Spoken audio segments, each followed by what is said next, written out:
Saúde, amada igreja, na paz do Senhor. Quem está feliz esta noite?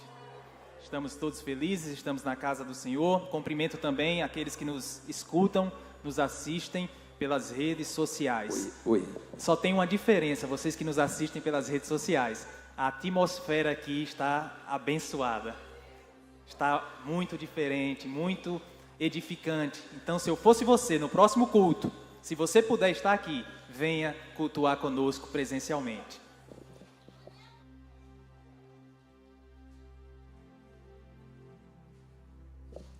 Amém.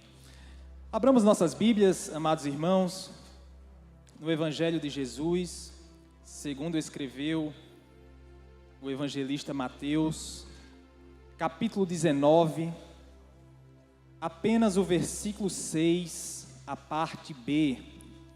Capítulo 19 de Mateus, versículo de número 6, a parte B apenas. Queria, enquanto os irmãos procuram, já está aí também na tela, né? Para aqueles que não possuem ou não trouxeram a Bíblia. Queria agradecer ao irmão William pelo convite, ao pastor Erlânio pela confiança, pastor Valdécio. Queria louvar a Deus também pela vida do irmão Renato e a irmã Sara, né, coordenadores do Departamento da Família aqui em Mossoró. Que Deus possa continuar abençoando vocês neste ministério em nome de Jesus. Irmãos, passemos a ler, para ganharmos tempo.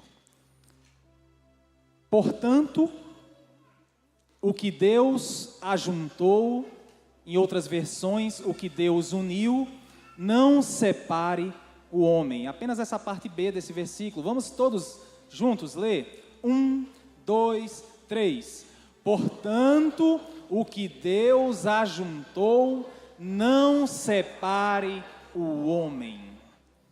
Amados irmãos, amados amigos, ouvintes da palavra do Senhor, Deus, Ele me deu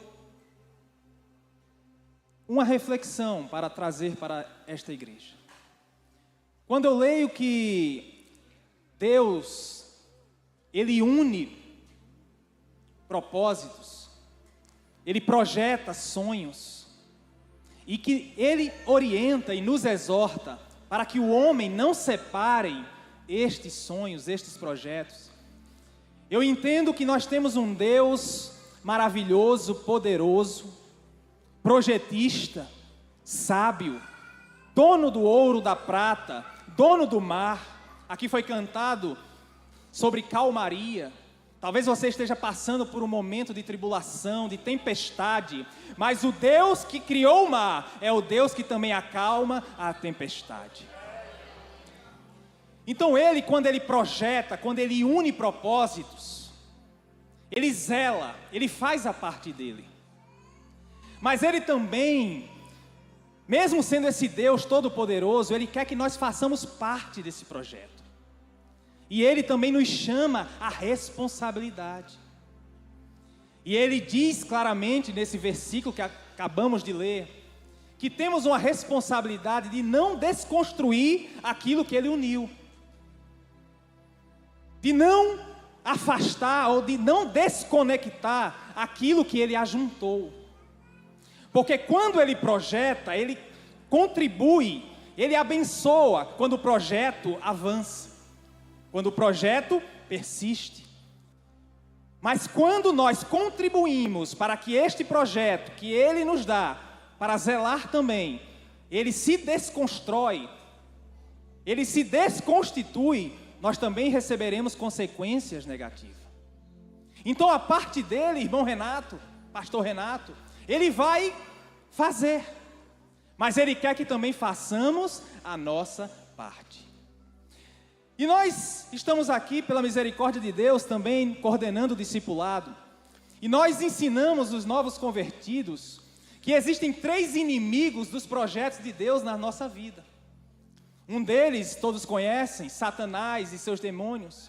A nossa guerra não é contra a carne nem contra o sangue, mas contra as potestades, contra os espíritos malignos que andam ao nosso derredor. Mas eu queria dar uma notícia boa para vocês. Enquanto o inimigo anda ao nosso derredor, Deus anda ao nosso redor nos protegendo. A sua família está guardada por Deus. Mas é preciso que você esteja debaixo das asas do Senhor. Você não pode sair de perto do Senhor. A sua família não pode sair da presença de Deus. Existe outro inimigo dos projetos de Deus na nossa vida, que é este mundo caído. Não é o mundo criado por Deus, porque o mundo criado por Deus é perfeito.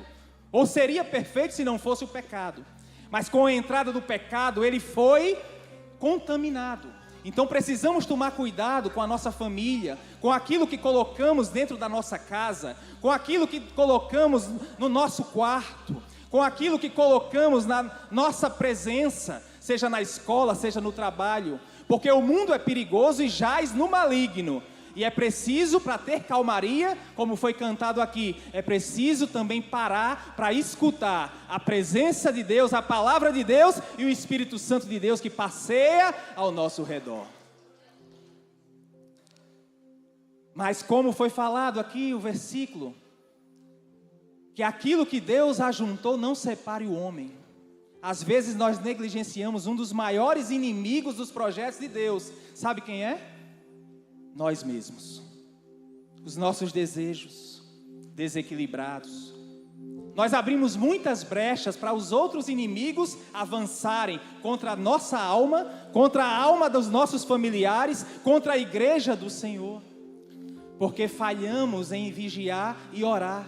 Jesus nos mandou, nos exortou, vigiai e orai, porque o espírito está pronto, mas a carne é fraca. Lá em Tiago, capítulo 1, versículos 13 ao 16, vai dizer: ninguém sendo tentado, diga de Deus, sou tentado. Porque Deus não pode ser tentado pelo mal e a ninguém tenta. Mas cada um é tentado quando atraído e engodado, ou seja, enganado pelas suas próprias concupiscências. O que é concupiscência, irmão Eduardo? Nada mais é do que os nossos desejos desequilibrados. E eu queria refletir com os irmãos sobre este tema a partir dessa introdução. Temos contribuído para que os projetos de Deus na nossa vida permaneçam? Ou através das nossas atitudes, do nosso agir e às vezes também da nossa negligência e omissão, temos contribuído para que os projetos de Deus, para a conexão de Deus de propósitos, sejam desconstituídos. Deus nos dá o livre-arbítrio, amados irmãos. E esse livre-arbítrio tem que ser bem usado. Temos que escutar a voz do Espírito Santo. Temos que nos dobrar aos pés de Jesus. Temos que ouvir mais a voz do Espírito Santo, para que esses projetos avancem e a calmaria aconteça na nossa vida. Existem 3 pilares, e eu gostaria aqui de refletir com vocês. O primeiro pilar, que é um projeto que Deus deu a cada ser humano, é o pilar da identidade. Vivemos uma geração com crise de identidade, não é isso, irmã Neide Carlos? Irmã Neide Carlos me convidou, pastor, para trazer uma reflexão para alguns jovens aqui de Mossoró. E nós ali identificamos quanto dos nossos jovens passam por crise de identidade. Jovens sem paz, jovens sem amor, jovens sem familiares por perto, sem a presença de Deus. Irmãos, quando nós levamos a mensagem de Deus, não fui eu, foi Deus falando para aqueles jovens. 30, 40 jovens vieram ao encontro de Jesus. É a palavra de Deus quem transforma. E existe uma das essências dessa identidade que tem se perdido, que é o amor. A Bíblia vai dizer que Deus, Ele é amor. Então Ele é a fonte dessa identidade. E Ele nos criou também em amor.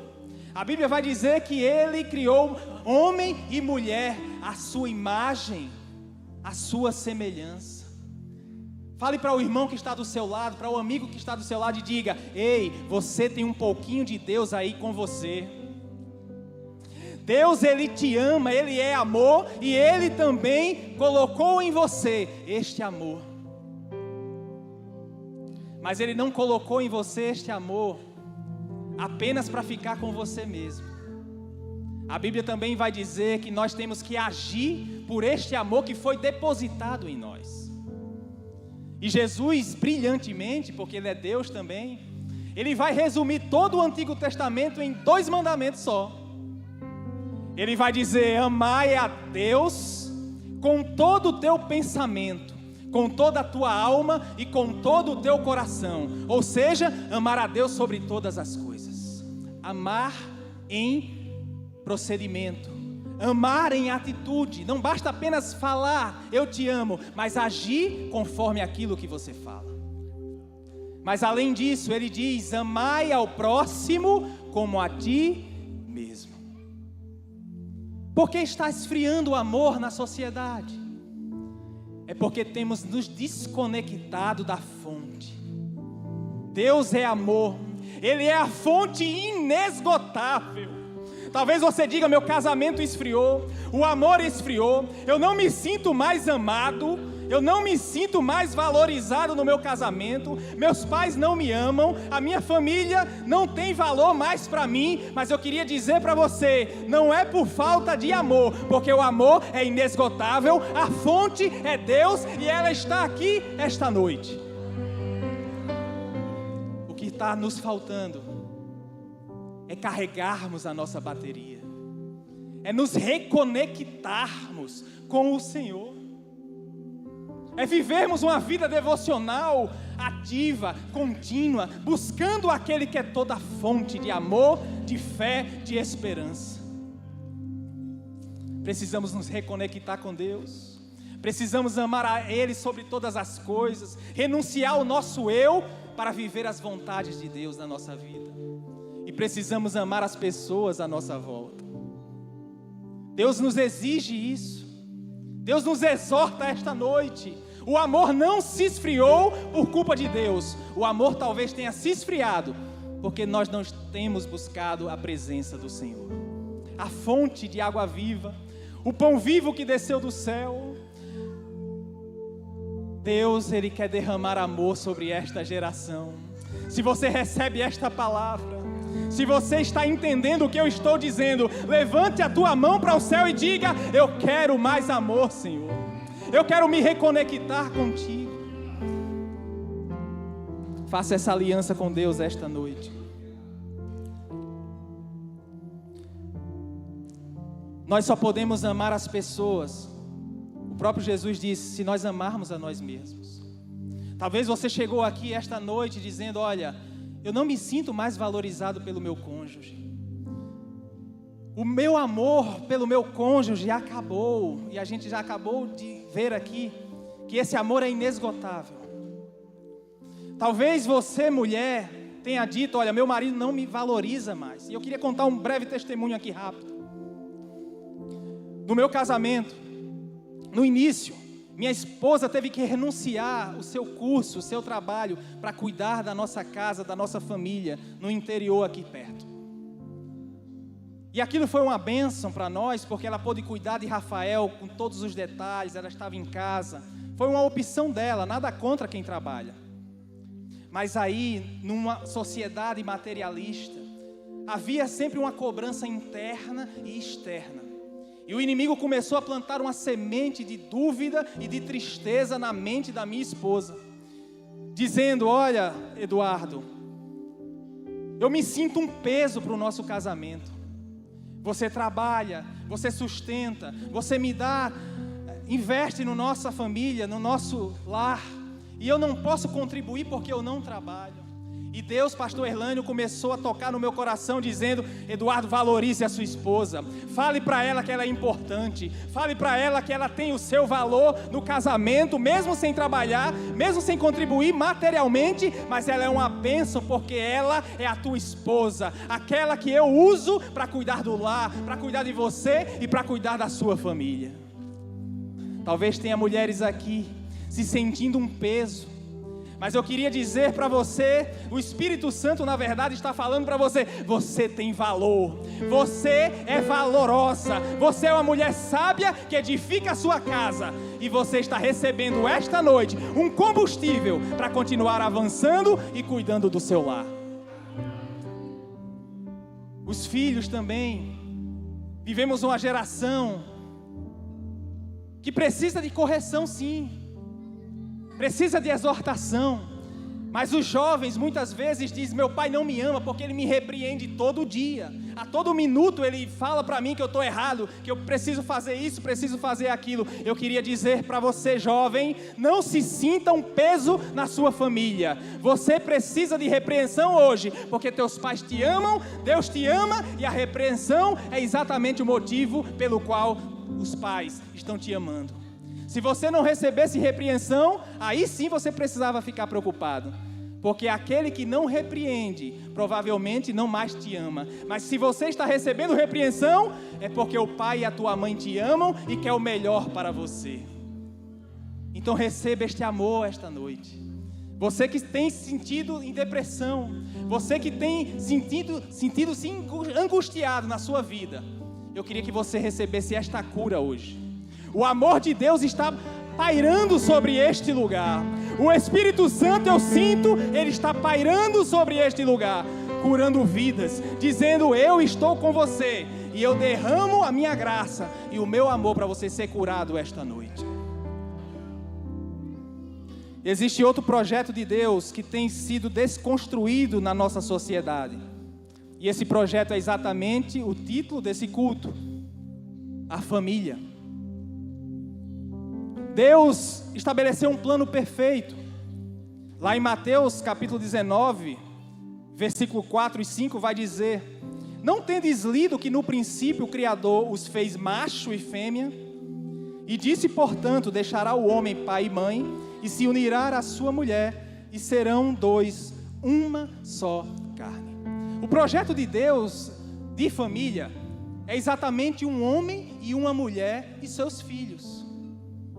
E vocês ouvem e veem na televisão, neste mundo perdido, a tentativa de desconstrução desse núcleo familiar. Querem dizer que o casamento entre o homem e a mulher é fracassado, não dá certo, é um projeto retrógrado, e tentam montar uma nova espécie de família. Mas nós sabemos que Deus, quando Ele cria um projeto, Ele cria para dar certo e para ser contínuo e eterno. Então temos que manter este projeto: um homem, uma mulher e sua prole. Lá em Efésios vai dizer que esses papéis são bem definidos. O homem deve amar a sua esposa como quem? Como Cristo amou a igreja. E como Cristo amou a igreja, irmã Karine? Ele se doou por ela. Ele renunciou à sua glória. Veio no ventre de uma mãe terrena. Só fez o bem. Curou enfermos, cegos, coxos. Se entregou naquela cruz por amor a mim, por amor a você, por amor às famílias que seriam constituídas. Ele se doou. Ele nos supre diariamente. Maridos, como você tem se doado pela sua esposa? Você tem suprido ela nas necessidades dela? Você tem dito, eu te amo, mas também se comportado conforme você diz? Você tem renunciado às suas vontades, o seu poder dentro de casa, em prol também da sua esposa, dos seus filhos? Ou você tem sido apenas um tirano? Você tem que fazer isso e acabou-se. Você tem ouvido a sua esposa como Cristo ouve a igreja? Porque quando nos comportamos assim, maridos, as mulheres se sujeitam naturalmente. Porque a Bíblia também diz o papel da mulher: sujeitai-vos, pois, a seus maridos. Essa sujeição é muito natural, né, irmã Ângela? Quando o marido faz a parte dele, a mulher também sente prazer em ser aquela adjuntora, aquela mulher que anda ao lado, aquela mulher que supre, que é sábia, que edifica a sua casa, que cuida dos seus filhos, cuida do seu lar por prazer, embora até trabalhe, mas ela tem prazer de voltar para casa porque vê um marido que ama como Cristo amou a sua igreja. Pais, o papel dos pais é muito importante. Você tem admoestado, você tem doutrinado os seus filhos no temor do Senhor? Ou você tem se distanciado dos seus filhos? Quantos de nós fazemos ainda o culto doméstico? Quantos de nós almoçamos em uma só mesa? Quantos de nós desligamos as televisões e os celulares e vivemos uma vida em unidade, atentando para aquilo que os nossos filhos estão fazendo. Filhos, vocês têm honrado seus pais? Vocês têm obedecido os conselhos que seus pais te dão? Porque a Bíblia diz que aqueles que honram os seus pais e obedecem aos seus pais, é o primeiro mandamento com promessa, para que te vá bem por toda a vida, e vocês tenham muitos anos de vida ainda, no prazer e na presença do Senhor. Deus nos chama a responsabilidade. Será que estamos construindo uma família conforme o projeto de Deus, ou estamos desunindo a nossa família?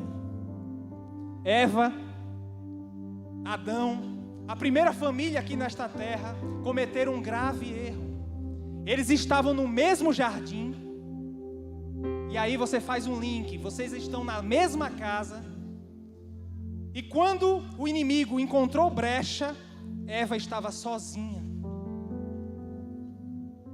E aí o inimigo, encontrando brecha, vendo Eva isolada naquele jardim, pela distração de Adão, que deveria estar com ela ali, caminhando juntos, Satanás lança uma tentação. A Bíblia diz que Adão e Eva não podiam comer da árvore do bem e do mal. Já era uma orientação de Deus. Mas aí Eva, ouvindo aquela tentação, Satanás pega exatamente no ponto fraco. Vê aquela mulher distraída, dispersa, o seu marido também disperso, e aí ele vai na concupiscência de Eva, na vaidade. E aí fala para Eva: olha, se você comer da árvore do bem e do mal, você será como Deus. Olha a vaidade, olha a necessidade de ser o centro. O centro foi cantado aqui, não somos nós, não é o pregador, não é o pastor Erlânio, o centro é Jesus e sempre será.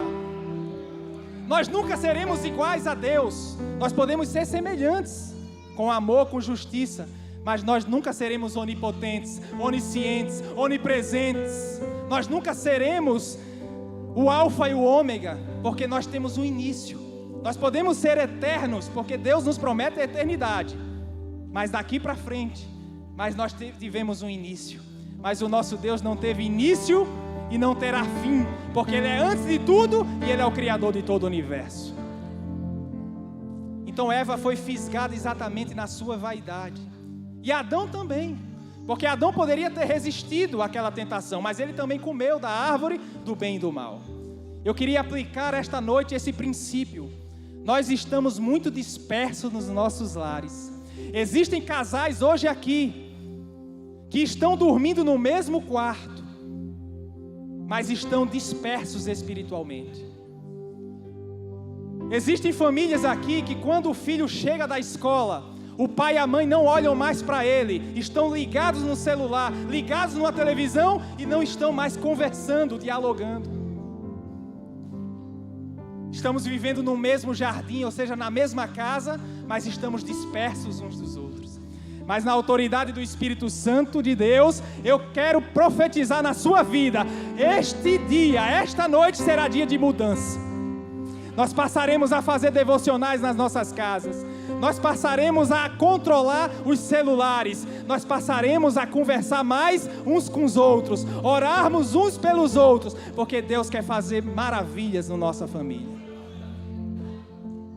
E finalizando, existe uma desconstrução, que é talvez o princípio dessas outras desconexões. É a desconstrução da nossa comunhão com Deus. Eu queria que vocês ficassem bem atentos agora, porque esta mensagem curará vidas e transformará a tua história. Jesus conta que existia 2 irmãos, é uma parábola, ele conta essa história. E estes 2 irmãos, eles viviam na presença do Pai, recebiam alimento, recebiam vestimenta, recebia tudo aquilo que eles precisavam, e eles estavam ali na presença do Pai diariamente. Mas um dos filhos, um dos irmãos, resolve querer desfrutar das coisas deste mundo, e pede a sua parte na herança. Agindo assim, o pai deixa o livre-arbítrio acontecer, e aquele jovem sai de casa, recebe a sua parte na herança e começa a gastar tudo o que tinha com os prazeres desta vida, com amigos, com festas, com bebidas. A ponto de a Bíblia dizer que aquele jovem, ele se perde nessa situação e perde tudo o que ele tinha, que o pai tinha dado a ele. As bênçãos que ele merecia, a herança, ele perdeu com essas coisas. A Bíblia vai dizer que ele, perdendo tudo, os amigos se afastam dele. Aqueles amigos que diziam ser amigos, se afastam da presença daquele jovem. E aquele jovem, se vendo ali sem nada, recebe ainda uma oportunidade de trabalhar, sendo que aquele trabalho era muito difícil. Ele deveria ali cuidar dos porcos. Veja a crise de identidade quando nós nos desconectamos da comunhão, da presença do Pai, da presença de Deus. Aquele jovem que tinha tudo, aquele jovem que tinha amor, que tinha a presença do Pai, que tinha uma família abençoada, que tinha alimento, que tinha vestimenta, aquele jovem agora estava cuidando dos porcos. E aí ele começa a desejar comer a comida dos porcos. Um jovem que estava ali agora, se sentindo desvalorizado, se sentindo sem amor, começa a querer comer a comida dos porcos. Existem muitas pessoas aqui, por terem se distanciado da presença de Deus, estão agora numa crise de identidade, se lambuzando na lama do pecado, achando que é o único futuro que tem, porque eles se acham indignos de voltar à presença do Pai. Eles se acham indignos de receber o abraço do Pai e estão agora vivendo uma vida que dizem, é a única forma de viver, é a única forma de eu ter um prazer ainda, é me lambuzar no lamaçal do pecado. Eu queria dizer para você que chegou com essa mentalidade, que a tua identidade não é essa, a tua identidade é ser amado por Deus e voltar para a presença do Senhor. Mas aquele pai, ou na verdade aquele jovem, ele recebeu um sopro de esperança. Ele disse, olha, na casa do teu pai você tinha tudo e agora você está aí com os porcos. Aquele jovem, assim como nós estamos aqui, ouvindo um sopro de Deus, dizendo, ei, tem esperança para você. Mas nesse momento de esperança, às vezes vem uma dúvida, irmão Abimael. A dúvida de não ser mais digno de receber a presença de Deus. Talvez você diga esta noite, olha, eu já errei tanto, eu já falhei tanto com Deus, eu já me distanciei tanto da presença do Pai, que Ele não vai me receber mais como filho. Eu queria dizer que você está enganado, porque assim como o jovem veio ao encontro do Pai, e o Pai, quando viu ele de longe, correu, o abraçou, o Pai está aqui para te dar um abraço esta noite. Ainda há esperança para você. A sua família não acabou. Basta que você renuncie, que você se arrependa, que você entenda a sua identidade, que você entenda que Deus zela pela sua família e você venha receber o abraço do Pai. Eu queria, com a permissão do pastor, levantar a igreja. Eu queria que o Ministério Aba viesse aqui em nome de Jesus. Aquele jovem, quando ele veio, o pai correu, o abraçou. E a Bíblia diz que o pai deu uma grande festa. O pai chamou os seus conservos e disse, preparai o animal cevado. Coloca um anel no dedo do meu filho. Coloca as sandálias nos pés dele. Chama todos os convidados, porque eu quero dar uma festa para ele. Aquele que estava morto reviveu, mas tinha se perdido e foi achado. Assim como aquele jovem, ele se distanciou de Deus, se distanciou do Pai, se distanciou da casa de Deus e publicamente foi contaminado e ficou triste, e as pessoas viram aquele jovem naquela situação. Deus também nos ensina que no momento em que nós nos arrependemos e voltamos para a casa do Pai, Deus também faz uma festa pública. É por isso que nós da igreja, nós convidamos você para publicamente também aceitar o abraço de Deus aqui no altar.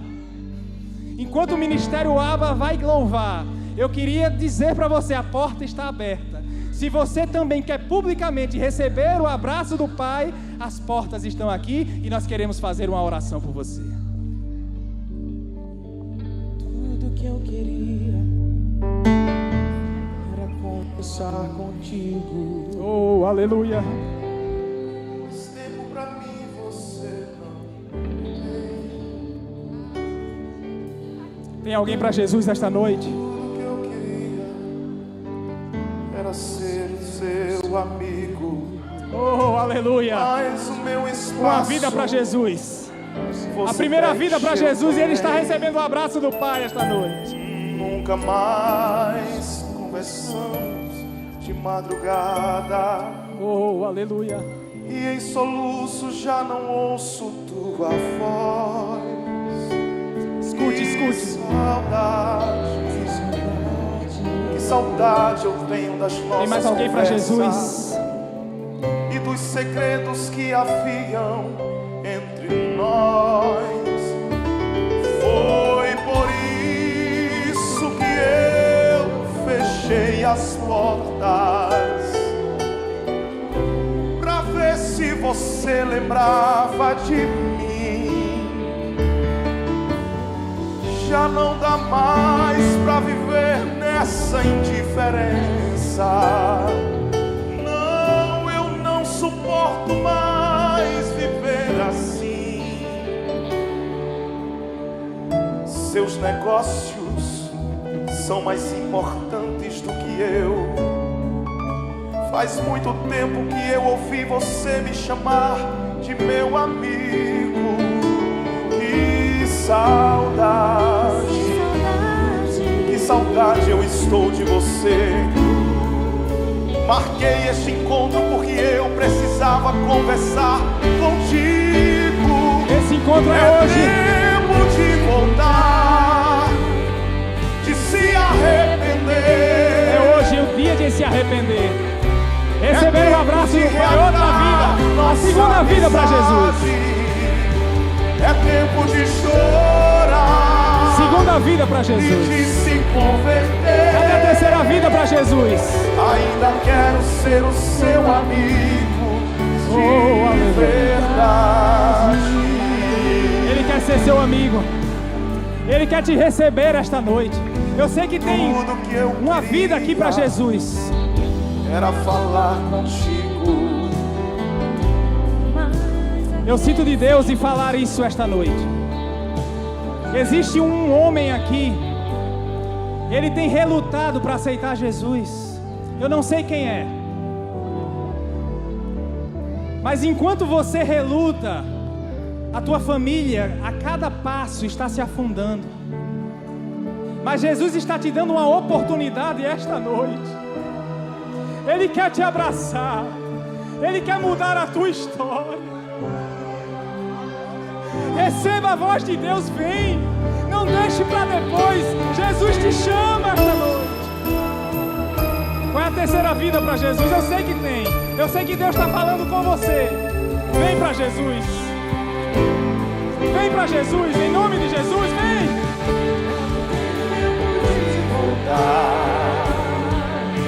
Se arrepender.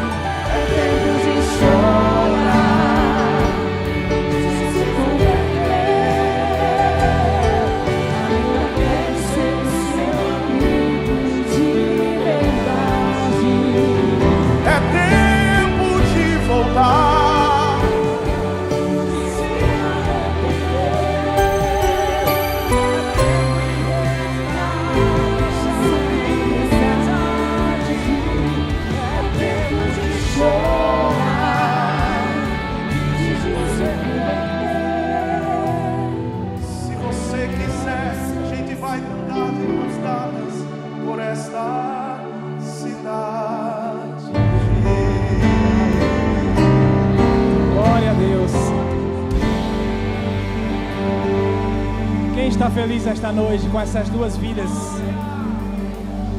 Jesus está aqui neste ambiente, Jesus quer transformar a nossa história, mas eu creio que muitas vidas, embora não sejam novas conversões, mas muitas vidas vão se converter, muitas famílias vão se converter para agir agora de uma forma agradável e conforme o projeto de Deus.